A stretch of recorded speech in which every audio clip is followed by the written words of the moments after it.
नमस्कार, शीतल्स किचनमध्ये तुमचे स्वागत आहे। चॅनलवर नवीन असाल तर चॅनलला सबस्क्राईब करा, लाईक करा, शेअर करा। आज आपण भरली वांगी बघणार आहोत। अगदी अशी चविष्ट लागणारी चमचमीत भरली वांगी आज आपण बनवणार आहोत आणि साहित्य खूप कमी लागते। चला तर मग रेसिपीला सुरुवात करूया। येथे मी छोटी वांगी घेतलेली आहे, ते मी स्वच्छ धुवून घेतली आहे आणि आता वांग्याच्या मधोमध 4 काप देऊन घेत आहेत।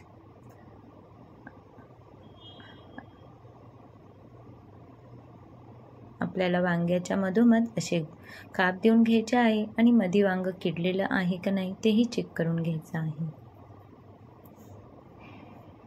आणि ते आपल्याला पाण्यात टाकायचे आहेत, नाहीतर वांगे काळे पडतात। आता आपण भाजीसाठी लागणारा मसाला तयार करून घेऊ। येथे मी लसूण घेतलेला आहे, खोबरं घेतलेलं आहे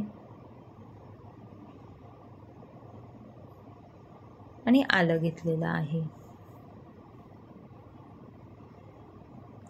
यामध्ये कोथिंबीरही घालायची आहे, पण माझ्याकडे नव्हते म्हणून मी घातली नाहीये, पण तुम्ही अवश्य घाला। 2 ते 3 हिरवी मिरची घेतलेली आहे। हे मिश्रण आपल्याला आता मिक्सरला वाटून घ्यायचं आहे। यामध्ये मी पाव चमचा जिरे घातलेले आहे। आता आपण कढईमध्ये वांगे थोडेसे शॅलो फ्राय करून घेऊ। 5 मिनिटं झाकण ठेवून आपल्याला वांगे चांगले शॅलो फ्राय करून घ्यायचे आहे। 50% वांग आपल्याला शिजवून घ्यायचं आहे। वांग शिजवताना आपल्याला मीठही घालायचं आहे। भाजीसाठी लागणारा मसाला इथे करून घेऊ। येथे मी दाण्याचा कूट घेतलेला आहे अर्धी वाटी, 3 चमचे बेसन घेतला आहे आणि खोबरं, लसूण, आल्याचं वाटण घेतलं आहे। तसंच 1 चमचा लाल तिखट, धना जिरा पावडर, कांदा लसूण मसाला आणि पाव चमचा हळद आणि चवीनुसार मीठ घातलेलं आहे। यामध्ये आपल्याला तेल घालून घ्यायचं आहे।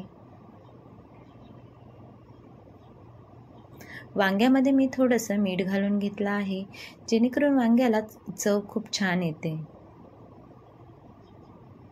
आपले वांगे हे शिजवून तयार झालेले आहे। 50% वांगे आपले शिजल्या गेलेले आहेत।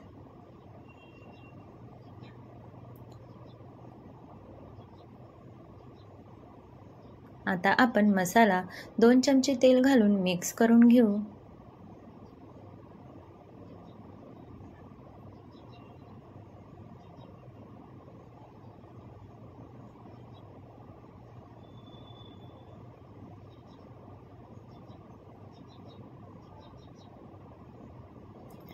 मसाला आपल्याला चांगला मिक्स करून घ्यायचा आहे।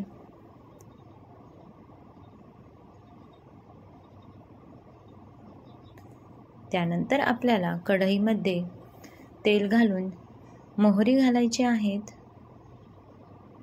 आणि हा मिक्स केलेला मसाला आपल्याला तेलामध्ये घालून घ्यायचा आहे। तो थोडा परतवून घ्यायचा आहे।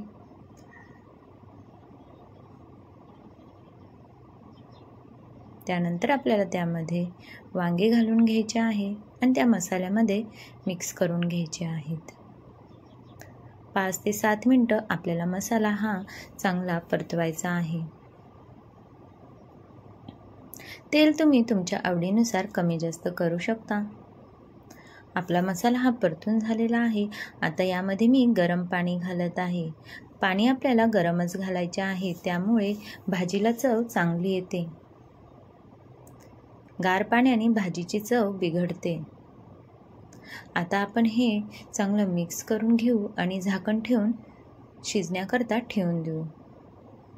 आपले वांगे हे 50% शिजले असल्याने आपल्याला 5 मिनिटं भाजी शिजवायला लागणार आहेत। आपली भाजी तयार झालेली आहे। बघा तर किती छान तेल सुटलेलं आहे भाजीला आणि आपले वांगेही छान शिजल्या गेले आहेत। मस्त अशी भाजी तयार होते। खायला खूप चविष्ट लागते आणि झटपट होते। तुम्हीही नक्की करून बघा आणि कमेंट्स करून नक्की सांगा कशी वाटली रेसिपी। रेसिपी बघितल्याबद्दल धन्यवाद। परत भेटू एका नवीन रेसिपी सोबत।